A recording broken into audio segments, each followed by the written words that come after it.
As is obvious, in the recent decades, the standard of knowledge and skill assessed by the majority of higher education institutions' entrance examinations has deviated severely from what schools sought to teach us.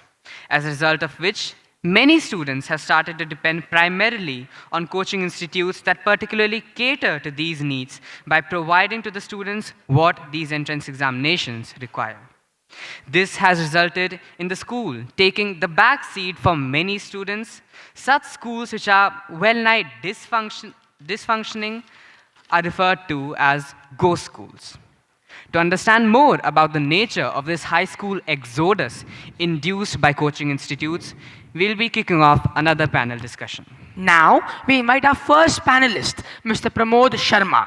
Mr. Sharma began his career as a chemistry teacher in the routinely top-ranked The Doon School, Dehradun, in 1972, where he served for 4.5 years. He is currently the vice president of the Genesis Global School, Noida, and hitherto the founder, principal, and director of this globally benchmarked international school.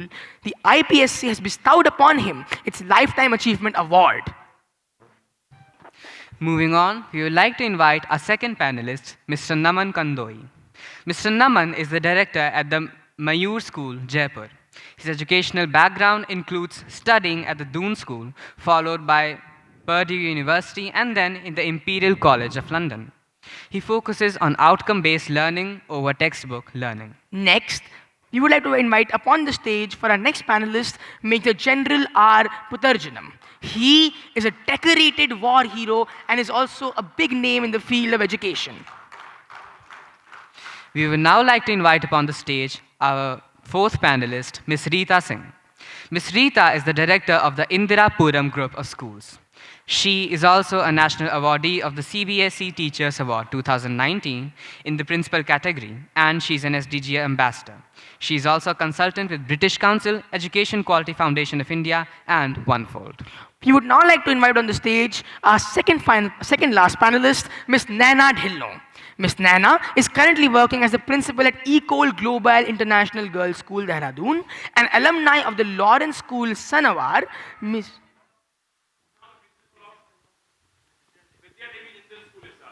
Oh, I'm incredibly sorry. She's the principal of the Vidya Devi Jindal School. And Ms. Dhillon went on to complete a post-graduation in English literature, and she worked as an alma mater, the Lawrence School, Sanawar, where she was the editor of the school magazine and has been credited for creating a new format that is used till today. And last but certainly not the least, we would warmly like to invite upon the stage our moderator for this discussion, Mr. VP Singh Badnor. Sir is an Indian politician who was the 28th governor of Punjab. He was a member of Rajya Sabha. Before that, he was the member of the 14th Lok Sabha and 13th Lok Sabha of the Indian Parliament. He has represented the Bhilwara constituency of Rajasthan. He has been a member of Rajasthan Legislative Assembly for 4 times. Sir has also been instrumental in the rehabilitation and translocation of tigers from Ranthambore Tiger Reserve during a key period. Sir is currently the chairperson of the prestigious Mayo College Girls' School. Over to you, ladies and gentlemen. Good evening, everybody. I know there's a lot of, we have to be in time, so the Sennais don't start disturbing us. First and foremost, I need to commend the School News, Ravi and his team, for this wonderful education fest and conference. Schools from all over the country and abroad are represented. I feel privileged to be a part of such an august gathering. Before I broach the subject of discussion, I wish to take up the pleasant task of introducing my panel members, which has already been done, so I don't have to do it. I thought I was supposed to have been doing this. Well, the subject of today is a very interesting one. It's about, let me say what came out, ghost schools, coaching centers, and creating a high school exodus. Delve into the unsettling phenomena of ghost schools or dummy schools to explore the impact of coaching centers, high school attendance, dynamics that leads to potential exodus from the mainstream education. ये बात करना बंद करना please. Let me start with something very different and we'll come to this subject. Christian started in America in 1995 a theory called disruptive innovation. It's a very interesting subject, and he said that all the businesses, and it was actually a business theory of his, how disruption can take and do disruption. So disruptive innovation. And I would like to know from the from our panelist if this coaching classes institutes were also a disruptive innovation. What is a disruptive innovation?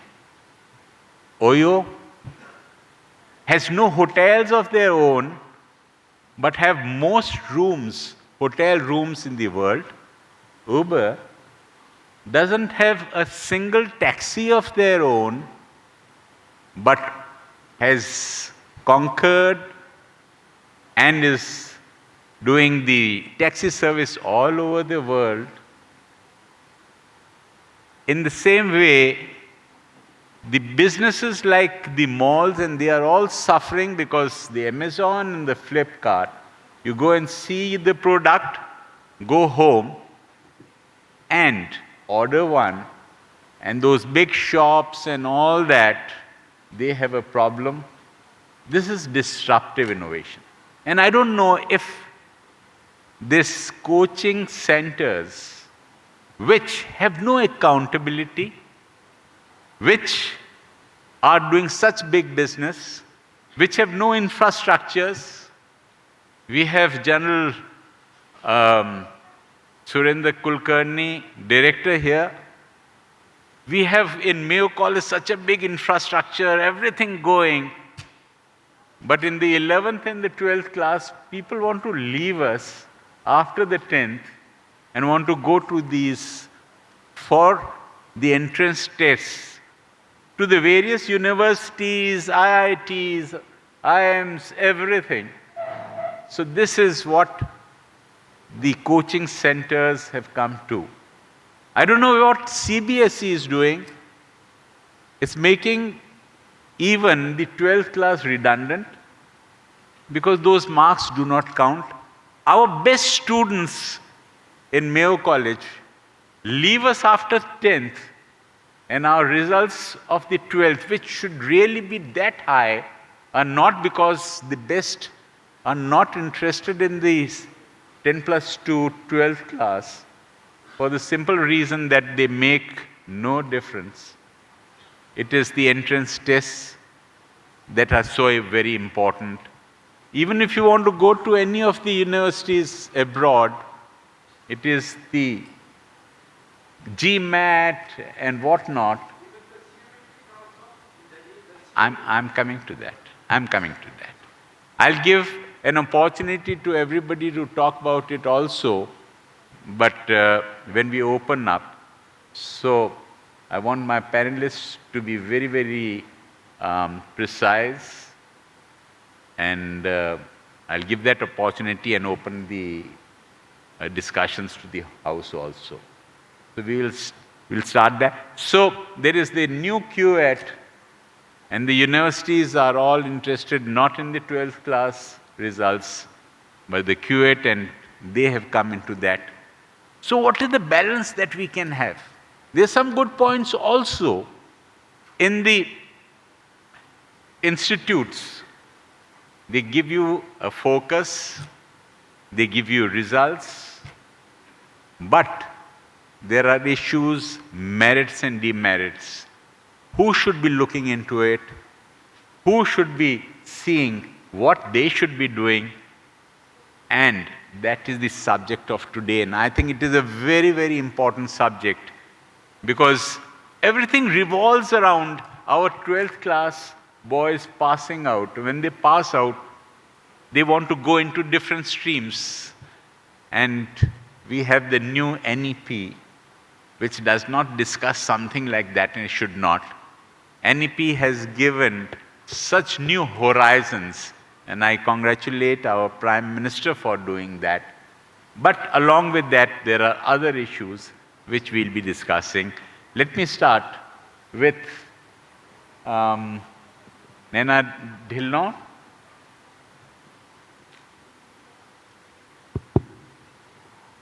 At the outset, thank you so much, sir, for the honor, and thank you, Ravi, for having me here. I think in one of the discussions previously, we were talking about how we are all reacting to AI, and I think during the pandemic is when the coaching culture really, I mean, it's been there for a number of years, but I feel it really took on a new meaning because education per se in the minds of parents and in a lot of the education community became very transactional in nature. We've always considered ourselves to be transformational in nature, but it became very transactional from the issues of even things like the kind of fee that schools should be charging. It was almost like a calculation that we are teaching, the kids are only attending an online class, so we will pay only this much fee. And therefore the parents, in the parents' minds, education became only the subject being taught. And that gave an impetus to coaching centers. The pressure, of course, is the craze for medicine and engineering, and therefore we do face a lot of students leaving after class 10. But again, it's where we need to speak to parents, and we are all talking about only marks, but we are forgetting that education is really holistic in nature. It's 11th and 12th where children get to experience so much, and if we can guide the parents, and we sort of let them maybe even, I would think, take a gap year and prepare for your competitive exams. Schools themselves are also to blame for this exodus. Let's not put the onus only on coaching institutes and their great marketing and everything, because a lot of schools are encouraging dummy admissions because at the end of the day they can sort of advertise a great result because the students are on their rolls. So I think we need to all break out of this fascination for marks, and we need to move beyond that, counsel the children, tell the parents that there's so much more than just that mark at the end of the mark sheet. Coaching centers are here to stay. We have to strike a balance between the two. We are all equally responsible. Thank you very much. Thank you. Rita. Yeah, thank you, Badnoorji. Thank you, Ravi, for having us here. I mean, it's, I think 3 days of festival for all of us, so thank you for that. Sir, I'll take your question in 2 parts. Firstly, what is the innovation? Can we call coaching institutions as innovative disruption? And second, CBSE, I'll read it as what are the authorities doing about it. Firstly, coaching institutes are just filling up the gap, which schools could not fulfill. Probably we need to look within. When we look within, of course, it's a wicked problem. When we talk about design thinking, a wicked problem which is interconnected, which is actually seems to be impossible to solve. It's something like that. Why this interconnectedness is resulting in a problem for us? The disruption, actually the true disruption probably would be when, let's say, MR Jaipuria's group of schools and Indirapuram group of schools join hands with a leading, coaching institution and actually bring in a hybrid model of learning together. Why can't we all collaborate? Somebody talked about collaboration between teacher and the parents. I think we could probably start collaboration with the coaching institutions. If you can't beat them, join them is my motto. Secondly, what are the governments doing? Governments are actually trying to be regulatory. I heard about Bihar coming up with a regulation saying that coaching institutions cannot run between 9 to 4. Gujarat is trying to say that 3 p.m. ke baad hi coaching institutes khulenge. And likewise, I think Ludhiana also tried to ask few questions, but then the coaching institutions said that हम ये gap year वाले बच्चों की class ले रहे हैं. So the fact is, if you are a regulatory body, there are ways to come around. If you can actually take the education as a challenge, as a collaborative let the child learn from wherever the child can be. It's a very different kind of take, but the fact is, probably we have an appointment letter which says that you should not be taking extra classes in the evenings. But if my child can learn little from me and little from Nina, I'm okay with it, frankly. Thank you. General. Good afternoon, everyone. Now, I think I'm the man who's odd at being in this crowd, in the sense that I come from an organization which deals with a different set of people. That's why you're in the center of Yeah. both. Honor to be there. So I deal with the military schools, and I also am the stakeholder in the scenic schools, where typically the entry is at the level of class 6th and a certain percentage at class 9th. Now, coming on to the discussion per se, well, I can understand people going for the coaching institutes after class 10th, probably wanting to pursue their interest in some professional courses, and I am not averse of this. But the issue that I am facing is that these children who come to my schools are specially being groomed to join the defense forces. And I invest a lot of time and money on these cadets, bring them up to a certain standard, and when they come to class 10th, they decide to go for greener posture, if I can say so. Now, that's a cause of concern for me. But a greater cause of concern is that the mushrooming coaching academies, which have started coaching students from class 4 and 5 to crack the written examination to get into these scenic schools and military schools. Now, that's really, really difficult to understand. I really don't know what's the answer to this. I do agree to the panelist on my left that the coaching institutes are here to stay. I may not call them as the ghost institutes. I would like to rather refer to them as the shadow institutes. But then the way is that we need to come out with some kind of a legislation to control these and have some kind of a standards to put in place so that we have a system in place to address this issue of coaching classes coming into being. Thank you. Naman, I want you to tell us something about what happens abroad. Do they have coaching classes or coaching centers like we have in India? And how do they tackle? Because the problems after the A levels, O levels, and then after the A levels, how do they get in, and do they have to go through these centers also? If you can focus on that as well, I'll be grateful. Thank you, sir. Thank you, SKU News for this opportunity and putting me on this platform with the luminaries. Now, to answer and give my views on sir's question, I personally had the good fortune of attempting IIT JEE examinations, scored a -11 as the final score after 2 years of coaching. Now, when I would go for my coaching classes, the few times that I went because there wasn't a good movie playing in the nearest cinema hall, the coaching teachers would, they would see it as a challenge. Okay, here is an arrogant boy who thinks he doesn't need us. And they would put a very difficult, challenging problem up on the board, and they would say, you can enter this class if you can solve this. And believe you me, I solved it every single time. And that was only because when I was sitting in class, I was listening to my physics teacher, I was listening to my mathematics teacher, and paying attention to the chemistry equations. So I personally feel that schools can cater to the need without these coaching institutes. However, this is more of a social development problem, and I will come to draw the parallels with the West at the end of my comments. we don't really have a large social safety net. People ask me, what difference did you find between the West and here in terms of education? And I say, a lack of integrity in our country.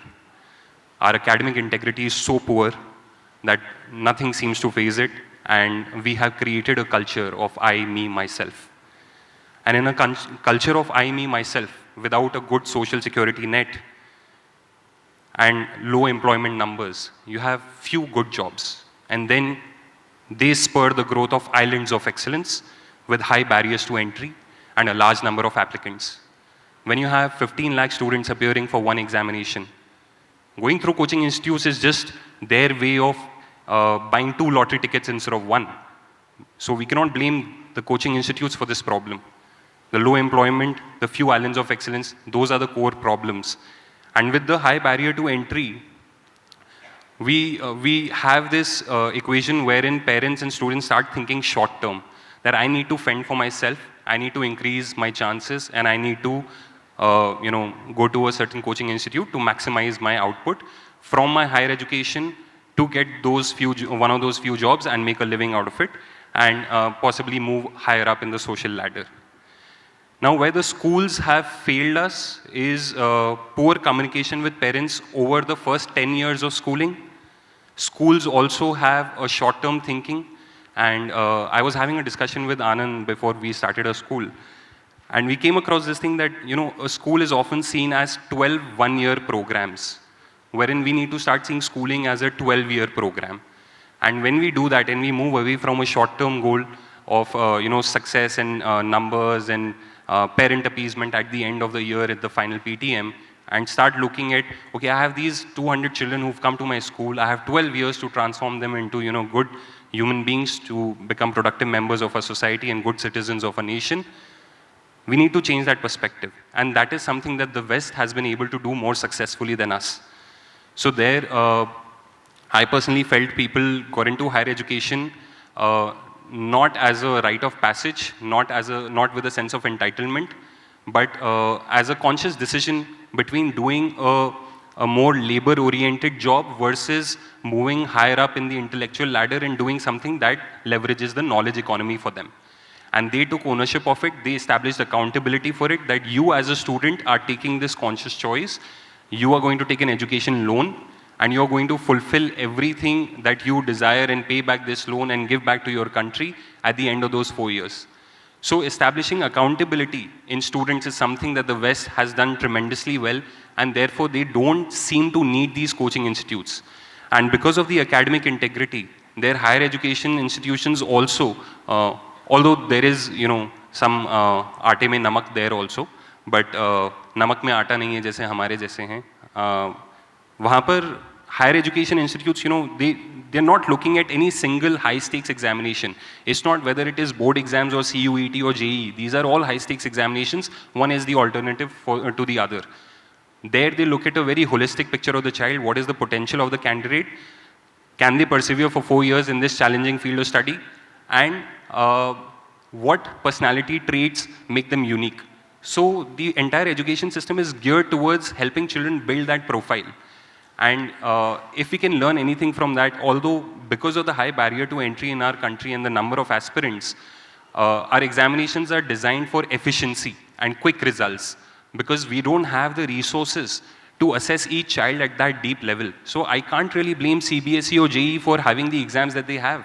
You have too many children and too few institutes. So the solution would ideally be having community colleges, having more private institutions with more autonomy, who are not self-funded but government-aided, wherein they are answerable to the standards of the country and the needs of the country, but they are functioning to lower this barrier to entry to islands of excellence. So I hope I touched upon what you were asking me. Pramod, you have been a principal in lots of schools. I want to ask you a specific question, and I think the other panelists have thrown light on lots of things that happen. Specific to the boarding houses, boarding schools, after 10th, they feel that they don't belong to the school. They disturb the whole atmosphere of the school, norms, curriculum, extracurricular activities. They have their own different timing and we can't stop them because they want to get to this. Then there are these dummy schools. These are ghost schools are different. You know, you just put your name there and the CBSE does not look into it whether they have attended them or not. Those are the students who are only going to these tuition centers. So that's an issue. But these 11th class, because the 11th class means nothing, they are interested in to crack the exams. The later state, they want to become doctors or lawyers or CLAT or G or whatever. So that is an issue. So what do we do with it? And they feel that they are between a school and a college. So when they are at that stage, that is a very difficult time for a boarding school. In the day schools, it can happen, they are a part of it, the numbers are bigger. But when they are smaller numbers in a boarding school, they disturb everybody and the norms. So can you throw some light on how to tackle them? That is one of the issues that I wanted to put across to you. Thank you. But you can make your other points also. Yeah, thank you. Boarding school is another story. The point is, as we have already said, that after class 10, lots of children who are serious about cracking these competitive examinations have left. Perhaps gone where? Gone to Kota, and the number of students who go to Kota every year is 200. And, sorry, 2 lakhs. Sorry, 2 lakhs. And 2 lakhs go every year. And after COVID, the number has increased by another 80,000 to 1 lakh. So there are 3 lakh students today in Kota attending coaching classes, enrolled somewhere for their board examination because they have to pass board examination. That means imagine the number of dummy institutions in one town. And everywhere the coaching institutes are mushrooming. In every city is becoming like Kota today. Now coming to boarding schools, obviously boarding schools have a fixed schedule and there is very limited room for coaching and for allowing the students to concentrate on studies and drilling on the coaching classes only. And that is why most of the principals also, as a principal I said, if you are interested in IIT or medical, this school may not be the right place, honestly. And if it is, then you take a gap year. Do your class 12, take a gap year and go to the coaching and take the exam after a year. But most of the schools are not ready for this kind of a system. And boarding schools, this problem will remain. As a chemistry teacher, I can say this, that my skill set of teaching for class 12 examination is quite different from the skill set that is required in those coaching institutes. And you have to do it fast. So that kind of drill is required. My suggestion to the government is they should bring back class 12 board examination, that they will have 50% marks for the competitive examination, 50% from the board and 50% from the competitive examination. So that class 12 examination will become equally important. And then hopefully the schools will be able to correct. If it is only 50% marks, then I'm sure the boarding schools will be able to organize some extra coaching, some extra remedial. They have Saturdays, Sundays also. And so I think this problem could be overcome in a small way. I think a balance has to be made. And unless you make a balance, people are just not interested in the 12th class results. Because you just have to pass the 12th class. For all these exams, for CLAT or whatever, or for the medical, and for QAT also. So that has become, so I don't know what the CBSE, because quite a few of you are on the CBSE also. I don't know who's going to make a suggestion. But we can make a paper, put it up to the CBSE, to the minister, and to the Prime Minister also, and it will make a difference what our suggestions are. Otherwise, today, 12th class is not A levels outside. 12th class is redundant. People are not interested in the 12th class at all. They are not even attending it. But don't forget one thing. All these tuition classes and all these exams that one is preparing for are from the curriculum of the 12th class. So if it is from the 12th class curriculum, it is not outside the curriculum of the 12th class. So if it is, why can't our schools prepare them in such a way that they do not need these coaching centers, and we can have a system which would evolve in such a way that they would be able to crack it as much better than these centers that are mushrooming everywhere. No, sir, probably I would suggest the NTA, the National Testing Agency, to join hands with CBSE. In the last panel, I think Aditi brought up that point. Why aren't the two government agencies talking to one another? I think the answer will come from CBSE understanding NTA's requirement. NTA trying to, very rightly said by you, why aren't we, when the curriculum is the same, when the questions asked are from the same curriculum, it's just the way the exams are drafted, the assessments are, the questions are framed. So why can't NTA and CBSE join hands to make this solution, find a solution for us? So, you know, there is another issue. You said, why doesn't the schools, the good schools also have centers like that? We can have, but we cannot. For the simple reason, For the simple reason that in a class of about 100 students going for the 12th class, from the 11th to the 12th, three of the students want to be going abroad, or 10 wants to go abroad into different institutes. Then there is the CLAT that they want to go into. Then there is the G mains that they want to become engineers, or they want to get into the medical. So the school cannot cater to each and every student of the 12th class. So what is the answer to that? Can anybody answer that?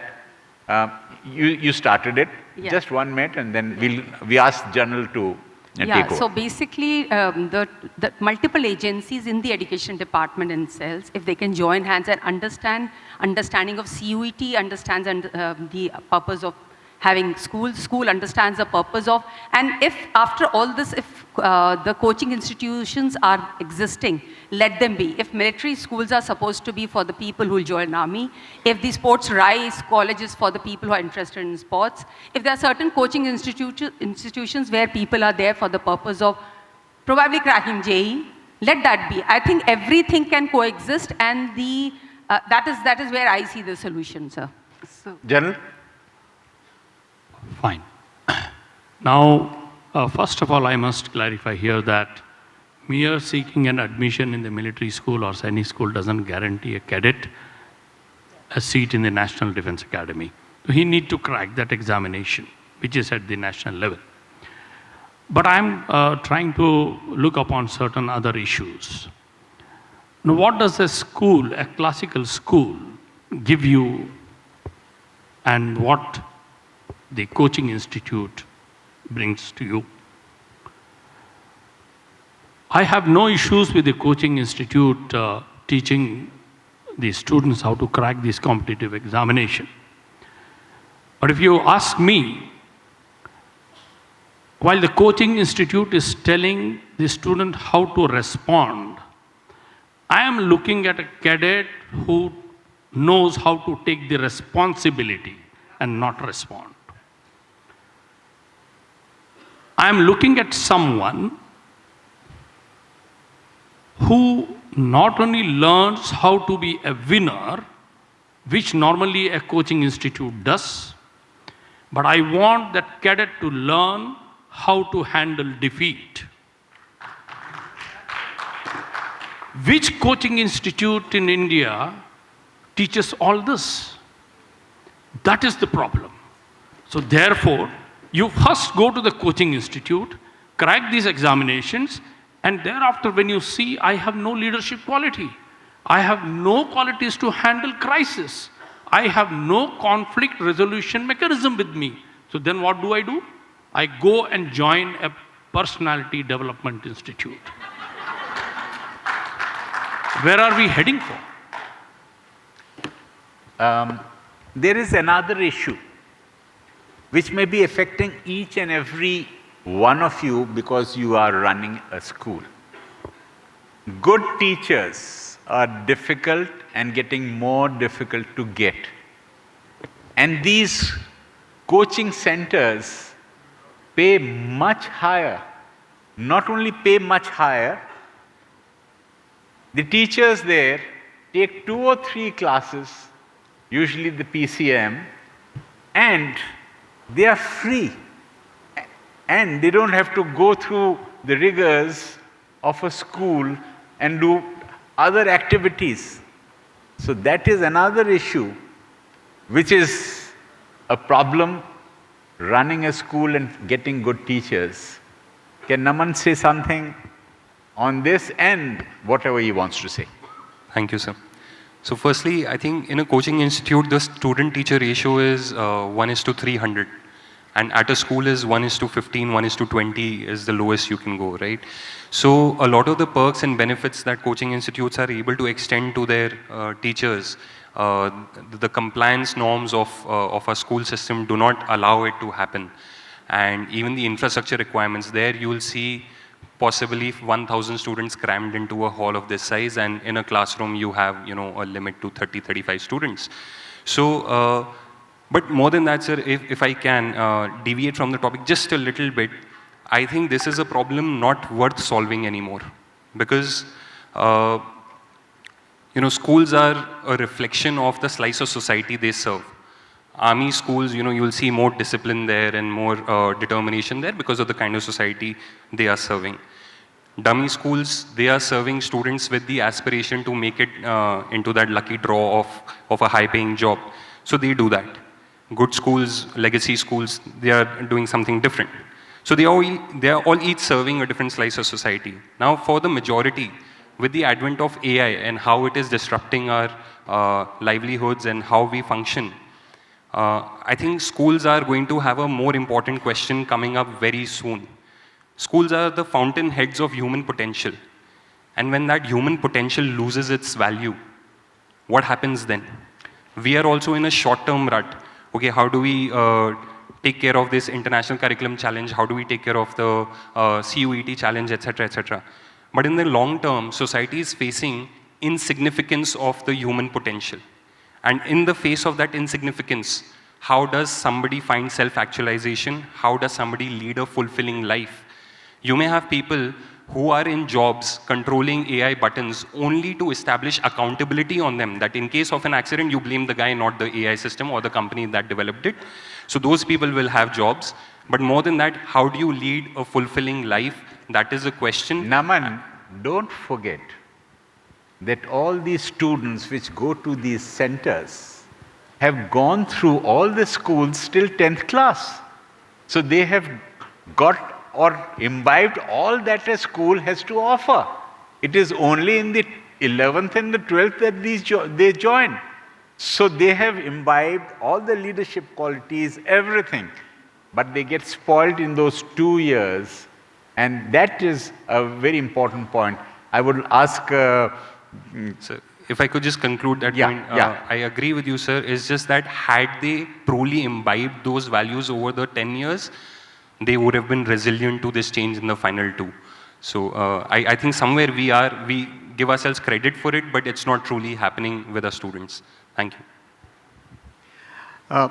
One of the panelists mentioned National Testing Agency. What was the need for CUET? I just want to take a minute there.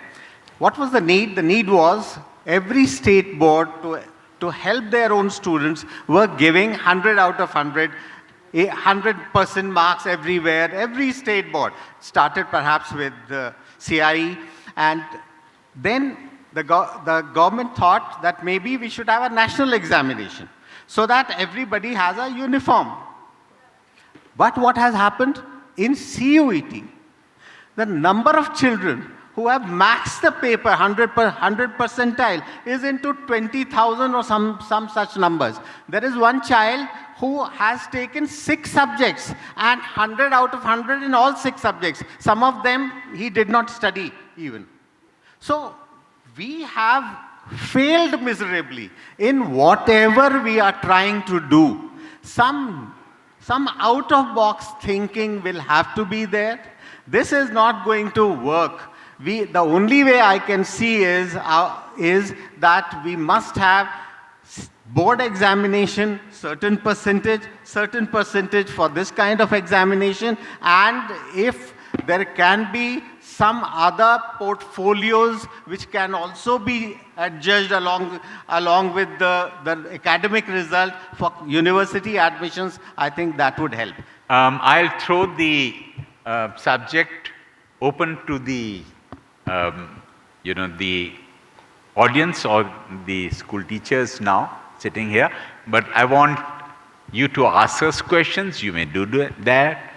Otherwise, even make an observation, but that observation is not a classroom so that you take 45 minutes and you are giving us a lecture on that. So let it be very, very crisp. And the first person who raised the hand, Madam. Is there? Can you? It has to be very brief and a question to us or an observation also. I just quickly like to share a very personal anecdote because it is very relevant to this, is that why are there coaching institutes? Because there is a funnel problem. There are so many students and only so many good institutes which people want to aspire towards.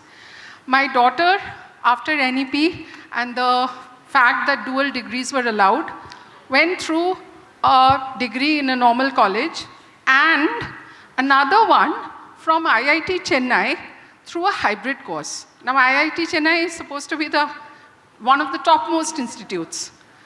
Did not go through JEE.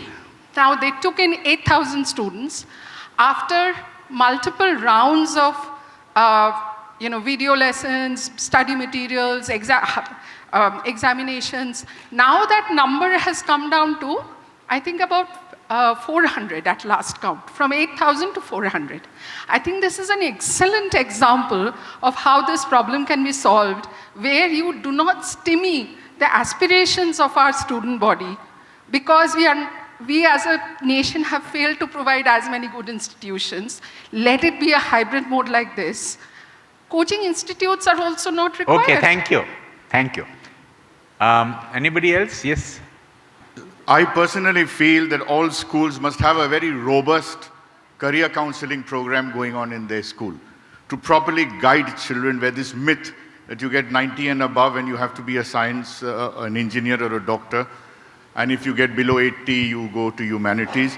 We have 98 percenters who go for humanities now. because they're properly guided and they're happy. Everyone spoke about being happy in school. Number two, there is an exodus, yes, from all schools across the country of children after class 10. So you have to look for a solution. I'm not saying what we did in our school was a solution, but it did cut off the exodus. We have science in class 12, so we started 2 streams of science. One where the normal CBSE curriculum was taught, and one where we hired special teachers to coach them only for these competitive exams. They're our kids. We want our kids to do well.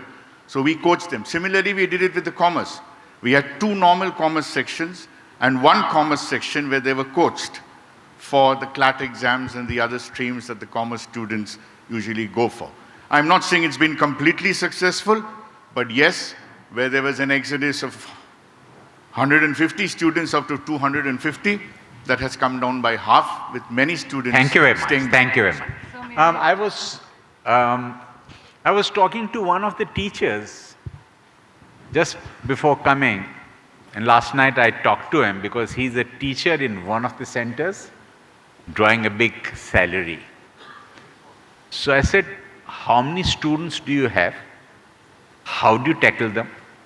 He says, we have about 80 to 100 children in a class. And we divide them into A, B, C. We start concentrating on the A, who are the good ones, so that our results go up. We leave the B and C to fend for themselves.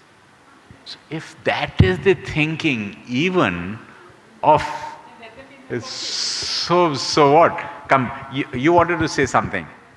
Yeah, but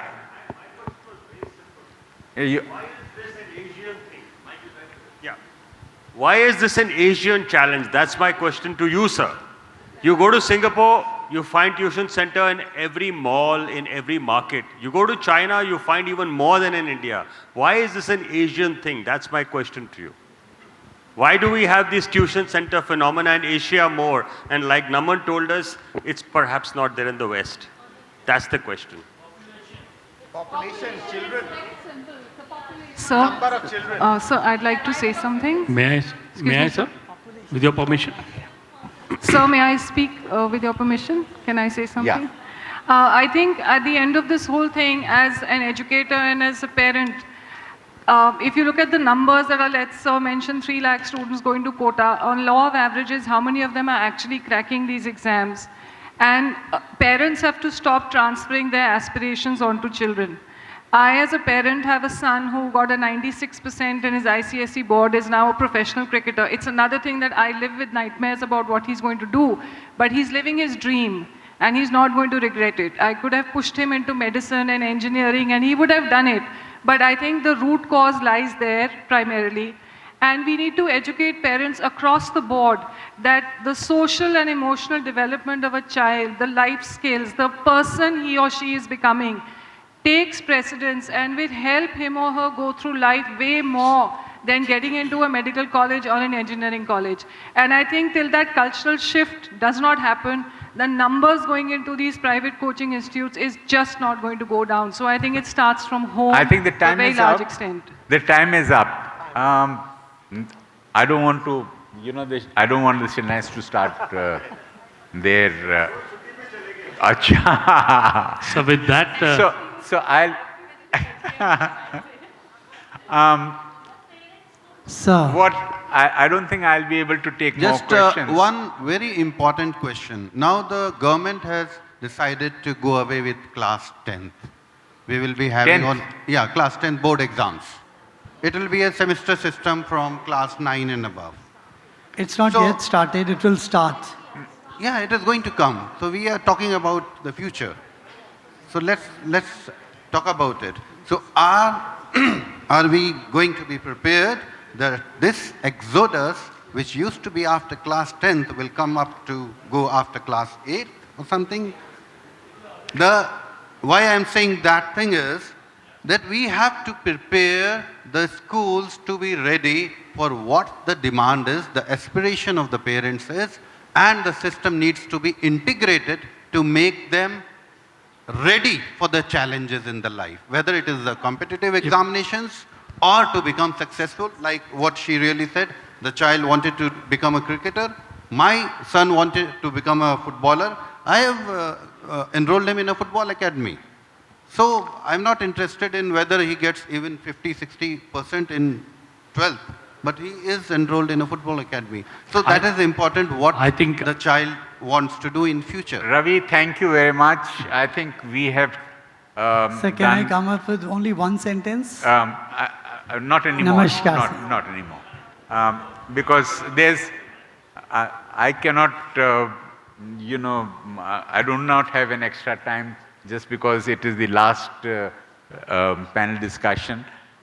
But what I feel is that, Ravi, I think there are lots of ideas coming, lots of things coming, and the NEP has lots to offer. And even more, there are new horizons which have opened. Everybody is talking of the AI, that's the buzzword, but otherwise also, like you can take up your vocation in any way, in any field, and there's so much to offer. So that is one of the things. So what I feel is, let's make a paper, let's get ideas from everybody. I will put it up to the Prime Minister that this is the thinking of this discussions here, and to the Education Minister. And I'm sure they will nudge the CBSE to think in a line that the 12th class doesn't become redundant, loses its importance as it should. Thank you very much.